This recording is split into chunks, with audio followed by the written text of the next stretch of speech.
हाय दोस्तों, हमारे चैनल तैयारी नौकरी की पे आपका बहुत बहुत स्वागत है। और आज हम लेके आ गए हैं आपके लिए जो हमारा डेली का आता है करंट अफेयर्स।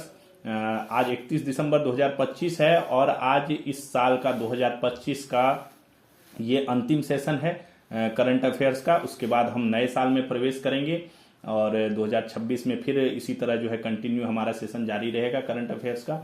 और ये 2025 का अंतिम सेशन है। तो आप लोग चलिए इसको शुरू करते हैं। हमारे चैनल को लाइक सब्सक्राइब कीजिए और अपने दोस्तों के साथ शेयर कीजिए। चलिए शुरू करते हैं, देखते हैं फटाफट हमारा पहला क्वेश्चन क्या है।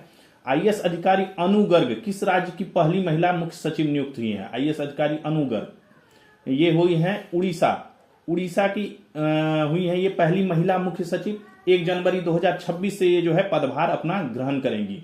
दूसरा क्वेश्चन है, ऑफिशियल एविएशन गाइड द्वारा जारी आंकड़ों के अनुसार किस शहर के एयरपोर्ट को दुनिया के व्यस्ततम एयरपोर्ट की सूची में पहला स्थान मिला है?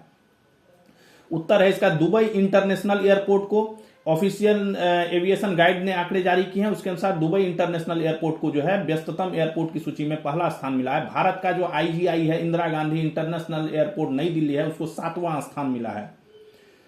तीसरा क्वेश्चन, 10 दिवसीय शिल्प ग्राम महोत्सव 2025 का आयोजन कहां किया जा रहा है? चल रहा है शिल्प ग्राम महोत्सव 2025। ये राजस्थान के उदयपुर में किया जाता है हर वर्ष। विजयवाड़ा में आयोजित 87वीं सीनियर राष्ट्रीय बैडमिंटन चैंपियनशिप में महिला एकल का खिताब किसने जीता? महिला एकल की बात हो रही है तो महिला एकल का खिताब सूर्या करिश्मा तामिरी ने जीता है। पुरुष एकल की अगर बात होगी तो ऋत्विक संजीव एस ने जीता है। पुरुष युगल की बात होगी तो ए हरिहरन और रुवन कुमार ने जीता। महिला युगल में शिखा गौतम और अश्विनी भट्ट, और मिश्रित युगल है उसमें सात्विक रेड्डी और राधिका शर्मा ने ये खिताब जो है वो जीता है। 5वां है हमारा, मॉर्निंग कंसल्ट सर्वे के आधार पर दुनिया के सबसे लोकप्रिय नेता की सूची में प्रथम स्थान पर कौन है? लोकप्रिय नेता, पूरे विश्व के लोकप्रिय नेता हो गए हैं प्रधानमंत्री, हमारे प्रधानमंत्री श्री नरेंद्र मोदी 71% अनुमोदन के साथ। दूसरे स्थान पर जापान, प्रधानमंत्री साने तकाइची। दक्षिण कोरिया के राष्ट्रपति ली जे म्यांग जो है तीसरे स्थान पर। अर्जेंटीना के राष्ट्रपति जेवियर माइली चौथे। कनाडा के प्रधानमंत्री मार्क कार्नी 5वें। ऑस्ट्रेलिया के प्रधानमंत्री एंथनी अल्बानीज 6ठे। मैक्सिको के अध्यक्ष क्लाउडिया शाइनबाम 7वें और अमेरिका डोनाल्ड ट्रंप 8वें और ब्राजील के राष्ट्रपति लुइज इनोसिया लुला दी सिल्वा 9वें नंबर पर जो है ये शामिल है। डीआरडीओ ने 29 दिसंबर 2025 को किस स्वदेशी मल्टी बैरल रॉकेट लॉन्चर प्रणाली के उन्नत संस्करण का परीक्षण किया है? डीआरडीओ ने Pinaka long range guided rocket LRGR जो है LRGR 120 किलोमीटर की इसकी रेंज है। पिनाका अभी पहले से ही हमारे जो अपना इसमें है रॉकेट लॉन्चर प्रणाली जो है ये हमारे सेना में शामिल है और ये इसको उड़ीसा के चांदीपुर से जो है लॉन्च किया गया। इसका सफल परीक्षण जो है वो किया गया। हालिया रिपोर्ट के अनुसार, अगला क्वेश्चन देखिए, हालिया रिपोर्ट के अनुसार रेयर अर्थ मिनरल्स में के उत्पादन में वैश्विक स्तर पर भारत कितने स्थान पर है? वैश्विक स्तर पर वर्ल्ड लेवल पर भारत का नंबर कितने पे है? तो भारत 7वें स्थान पर है। अगर भंडार की बात करें तो भंडार के मामले में तीसरे स्थान पे है। भारत में भंडार काफी है बट उत्पादन जो है वो 7वें स्थान पे है। चीन प्रथम स्थान पे है, दोनों चीज में, उत्पादन में भी और भंडारण में भी। अगला क्वेश्चन है, किस देश के क्रिकेट खिलाड़ी ने पुरुष T20 इंटरनेशनल मैच में 8 विकेट लेकर रिकॉर्ड बनाया? 8 विकेट लेकर पहले खिलाड़ी बन गए हैं जो T20 में इंटरनेशनल में 8 विकेट लिया है। तो भूटान के सोनम येसी हैं। 4 ओवर में इन्होंने 7 रन देकर 8 विकेट लिया। म्यांमार के खिलाफ जो मैच हुआ था उसमें लिया था। इससे पहले जो रिकॉर्ड था वो सिर्फ 7 विकेटों का रिकॉर्ड था।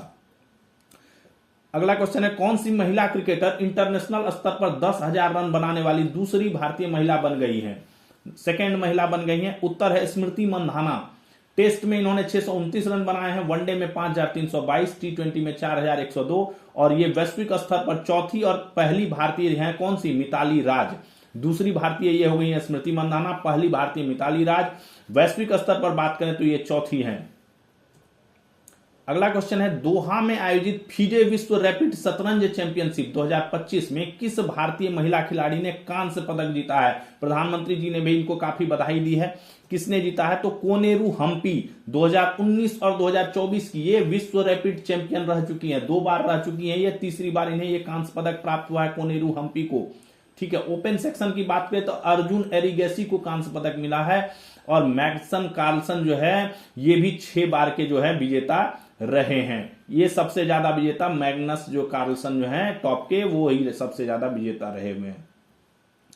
अगला क्वेश्चन है, हाल ही में सर्वोच्च न्यायालय ने पासपोर्ट का अधिकार को मुख्य रूप से किस संवैधानिक प्रावधान का अंग माना? एक केस अभी आया था सर्वोच्च न्यायालय के सामने, उसके अनुसार जो है पासपोर्ट का अधिकार को जो है जो संवैधानिक प्रावधान है उसका एक अंग माना गया है। किस अनुच्छेद का? तो अनुच्छेद 21 जो जीवन और व्यक्तिगत स्वतंत्रता का अधिकार देती है किसी भी भारतीय नागरिक को, उसकी गारंटी देती है, उसके अंतर्गत जो है इस पासपोर्ट के अधिकार को माना है। महेश अग्रवाल बनाम भारत संघ का एक केस आया जिसमें जो है इसके ऊपर महेश अग्रवाल के ऊपर कोई ये चल रहा था, डिसिप्लिनरी एक्शन चल रही थी और उसने पासपोर्ट के लिए अप्लाई किया था रिन्यूअल के लिए, तो उसका पासपोर्ट जो है पासपोर्ट प्राधिकरण ने रिन्यूअल नहीं किया। उसके बाद वो सुप्रीम कोर्ट में गए और वहां पर सुप्रीम कोर्ट ने कहा कि पासपोर्ट होना और विदेश यात्रा की अनुमति दो अलग अलग चीजें हैं और धारा 6(2)(f) जो है पासपोर्ट का वह पूर्ण निषेध नहीं करता है, ठीक है, आंशिक निषेध करता है, तो इसलिए उसको पासपोर्ट जो है जारी किया जाए। वित्त वर्ष 24-25 में भारत का रक्षा उत्पादन लगभग कितना रहा? 1.51 लाख करोड़ तक पहुंच गया रक्षा उत्पादन। रक्षा निर्यात हमारा 23,622 करोड़ हुआ और निजी क्षेत्र की इसमें भागीदारी 23% रही। अगला क्वेश्चन देखिए, रक्षा खरीद की सर्वोच्च संस्थान रक्षा अधिग्रहण परिषद है ने कितने रुपए के रक्षा पूंजी अधिग्रहण प्रस्तावों को मंजूरी दी है? रक्षा अधिग्रहण प्रस्तावों की मंजूरी दी है 79,000 करोड़ रुपए के। इसमें भारत की तीनों सेनाएं शामिल हैं, नौसेना, थल सेना और वायुसेना, तीनों सेनाएं जो हैं इसमें शामिल है। तीनों सेनाओं के जो है रक्षा खरीद जो है की जाएगी 79,000 करोड़ रुपए से। इसके अध्यक्ष जो ये रक्षा अधिग्रहण परिषद होता है, इसके अध्यक्ष रक्षा मंत्री होते हैं। रक्षा मंत्री कौन है? कमेंट में बताइए।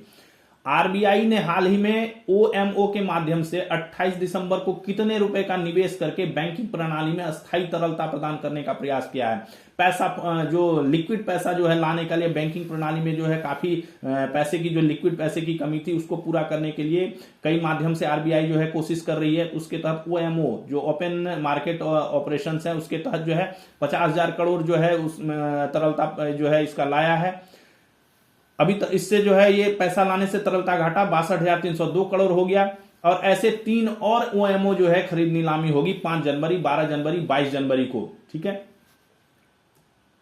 अगला क्वेश्चन, एक पारंपरिक सिलाई वाला नौकायन पोत INSP कौंडिन्य 29 दिसंबर 2025 को किस देश की सामुद्रिक यात्रा पर रवाना हुआ? किस देश की इसने यात्रा की सामुद्रिक यात्रा? INSP कौंडिन्य ने। तो ये पहले भी बताया हुआ है, पोरबंदर से ये चला, गुजरात के पोरबंदर से चल के मस्कट ओमान तक जाएगा। 4 अधिकारी हैं इस पे, 13 नौसैनिक इस पे जा रहे हैं। कमांडर इसमें विकास सेवरॉन है। ये पारंपरिक रूप से सिलाई तकनीक से बनाई गई है, नारियल के रस्सी से सिलाई करके जो है लकड़ी को उसके हिसाब से बनाई गई है। ना इस पे कोई नेविगेशन है ना कुछ है, इस पे जो है कपड़े की पाल लगी हुई है और उसी के माध्यम से जो ये जाएंगे, जो पारंपरिक तरीका है उससे ही जाएंगे अपनी समुद्रिक विरासत को पहचानने के लिए। अगला क्वेश्चन, किस देश में विदेशियों की एंट्री एग्जिट के नियमों में हुए सख्ती के बाद ट्रैवलर वेरिफिकेशन सर्विस के तहत पहली बार 14 साल से कम उम्र के बच्चों और 79 साल से अधिक उम्र के लोगों को भी बायोमेट्रिक चेकिंग से गुजरना होगा? दोनों को, 14 साल से कम उम्र के भी और 79 साल से ऊपर के भी। पहले इनके लिए फ्री था। अमेरिका में यह नियम जो है लागू कर दिया है डोनाल्ड ट्रंप ने। अगला क्वेश्चन, किस दक्षिण भारतीय फिल्मों के प्रसिद्ध अभिनेता ने राजनीति में प्रवेश करने के कारण अपने 33 साल के करियर से संन्यास लेने का फैसला लिया है? अब ये इन्होंने कहा कि हम सब सिर्फ सेवा करेंगे, राजनीति में नहीं जाएंगे और फिल्म में अब नहीं रहेंगे। थलपति विजय हैं। थलपति विजय काफी प्रसिद्ध अभिनेता हैं। इनकी आखिरी फिल्म होगी जनवरी में रिलीज होने वाली जननायकन। 27 दिसंबर को मलेशिया में इसी के म्यूजिक इवेंट के दौरान इन्होंने ये घोषणा की। पार्टी जो इन्होंने बनाई है, पार्टी का नाम तमिलागा वेत्री कजगम है। टीवी के नाम से है इनका पार्टी जो है, और ये काफी प्रसिद्ध है।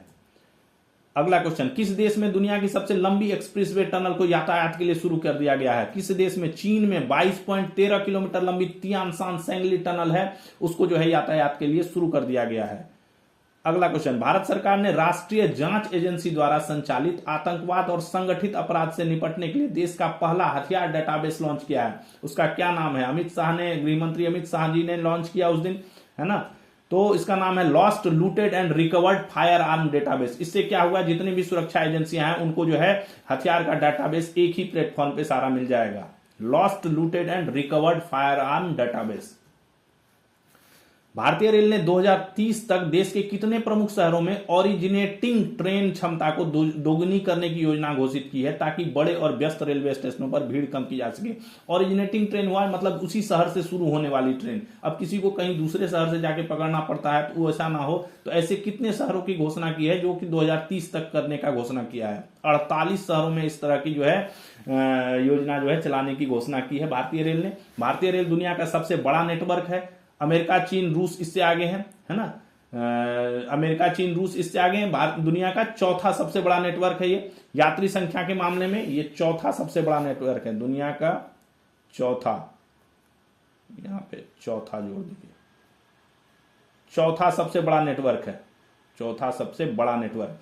अमेरिका, चीन, रूस इससे आगे हैं। अमेरिका 1 नंबर पे है, चीन 2 पे है, रूस 3 पे है, ठीक है। चौथा भारत है। यात्री संख्या के मामले में ये दुनिया का सबसे बड़ा पैसेंजर नेटवर्क है। अगर यात्री संख्या की बात करें तो ये सबसे बड़ा पैसेंजर नेटवर्क जो है। सबसे जो बड़ा और व्यस्त स्टेशन कौन सा है? हावड़ा। सबसे व्यस्त, बड़ा एवं व्यस्त कौन है? हावड़ा। राष्ट्रपति श्रीमती द्रौपदी मुर्मू नौसेना की किस पनडुब्बी पर सवार होकर एक सबमरीन सॉर्टी में शामिल हुई और ऐसा करने वाली भारत की दूसरी राष्ट्रपति बनी? काफी वीडियो भी इसके चले हैं, राष्ट्रपति ने उनके कार्यालय से भी शेयर हुआ है वीडियो। INS वाघसीर पर जो है सवार हुई कर्नाटक के कारवार नेवल बेस पे। इससे पहले डॉक्टर APJ अब्दुल कलाम इस पे जो है सवार हो गए। ये दूसरी राष्ट्रपति बन गई हैं जो सबमरीन सॉर्टी पे सवार हुई। 30 दिसंबर 2025 को अंतरराज्यीय जन संस्कृति समागम समारोह कार्मिक जतरा का आयोजन कहां किया गया? कार्तिक जतरा होगा, ये कार्तिक है। कार्तिक यात्रा का आयोजन कहां किया गया? कार्तिक यात्रा का आयोजन गुमला, झारखंड में मुख्य अतिथि इसमें राष्ट्रपति श्रीमती द्रौपदी मुर्मू थी। 30 दिसंबर 2025 को काशी तमिल संगमम 4.0 का समापन कहां किया गया? समापन हो गया, उपराष्ट्रपति ने समापन किया इसका रामेश्वरम में जो है ये काशी तमिल संगमम 4.0 जो है वो समाप्त हो गया। 30 दिसंबर 2025 को 13वीं शिवगिरी तीर्थ यात्रा की शुरुआत की गई। यह शिवगिरी मठ कहां पे स्थित है? शिवगिरी मठ कहां पे है? केरल के वर्कला में जो है यह शिवगिरी मठ स्थित है। अगला देखिए, इसी से संबंधित क्वेश्चन है। पुस्तक the sage who reimagined Hinduism, the life, lessons and legacy of Shri Narayana गुरु के लेखक कौन है? The sage who reimagined Hinduism, the life, lessons and legacy of Shri Narayana गुरु के लेखक कौन है? सांसद शशि थरूर इसके लेखक हैं, उन्होंने ये पुस्तक लिखी है। इसके अलावा 3 पुस्तक का और विमोचन किया गया इसी शिवगिरी तीर्थ यात्रा का जो शुभारंभ हुआ उस दौरान जो है उपराष्ट्रपति द्वारा जो है 3 और किताबों का विमोचन किया गया, जिसमें है श्री नारायण गुरु दिव्य लीलामृतम ब्रह्मश्री स्वामी सच्चिदानंद द्वारा, नाम अरिवाकुन्नू केरल विश्वविद्यालय द्वारा, empowering minds and transforming life Shri Narayana Guru philosophy of education and skill development, ये लिखा है प्रोफेसर प्रकाश दिवाकरन और डॉक्टर सुरेश कुमार मधुसूदन द्वारा। भारतीय राष्ट्रीय राजमार्ग प्राधिकरण ने राष्ट्रीय राजमार्ग एवं अवसंरचना परियोजनाओं में गुणवत्ता नियंत्रण और तृतीय पक्ष परीक्षण को मजबूत करने के लिए किस संस्था के साथ समझौता ज्ञापन किया है? NHAI जो है, national highway authority of India, NHAI की बात हो रही है।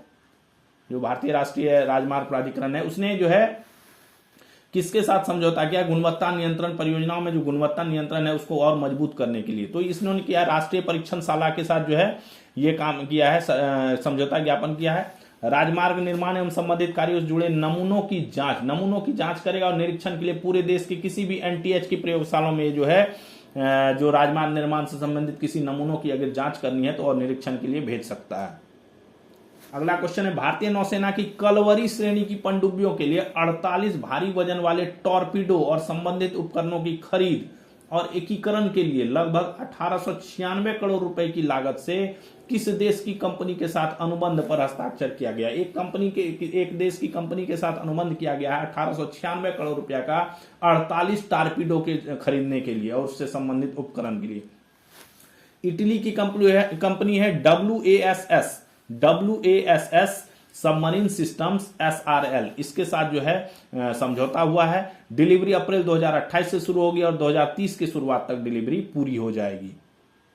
अगला क्वेश्चन है, भारतीय सेना और नौसेना के लिए 2770 करोड़ रुपए के 4.25 लाख से अधिक क्लोज क्वार्टर बैटल कार्बाइन और सहायक उपकरणों के लिए किन दो कंपनियों के बीच अनुबंध किया गया है? दो कंपनियों के अनुबंध हुआ है ये क्लोज क्वार्टर बैटल कार्बाइन के और उससे रिलेटेड जो असिस्ट उपकरण है उनके लिए।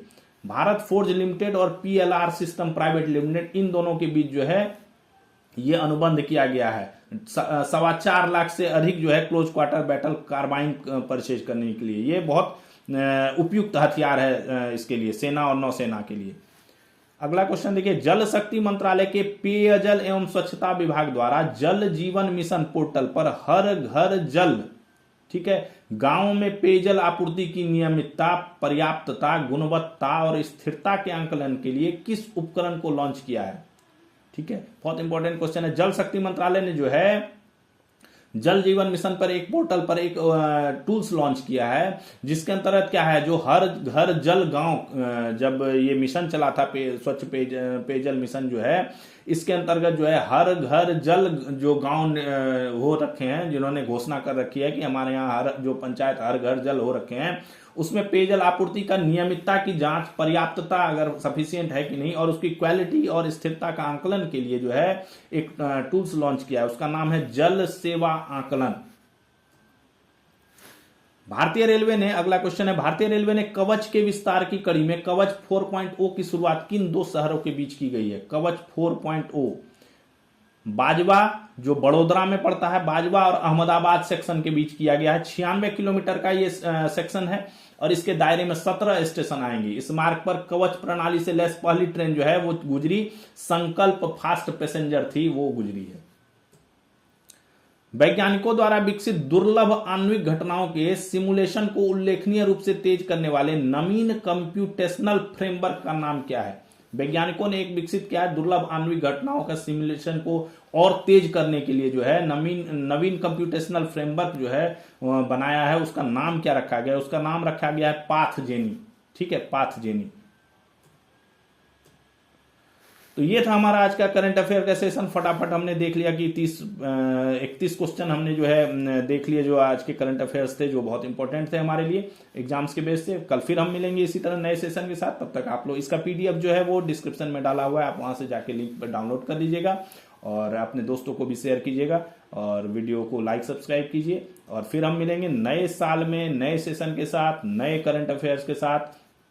तब तक के लिए सभी को नए साल की बहुत बहुत शुभकामनाएं। नया वर्ष आपके लिए मंगलमय हो, सभी के लिए खुशियां लाए और आपको जल्द से जल्द सफलता मिले, यही हमारी कामना है। फिर मिलते हैं नए सेशन में, नए साल में। तैयारी नौकरी की देखने के लिए आपका बहुत बहुत धन्यवाद। जय हिंद।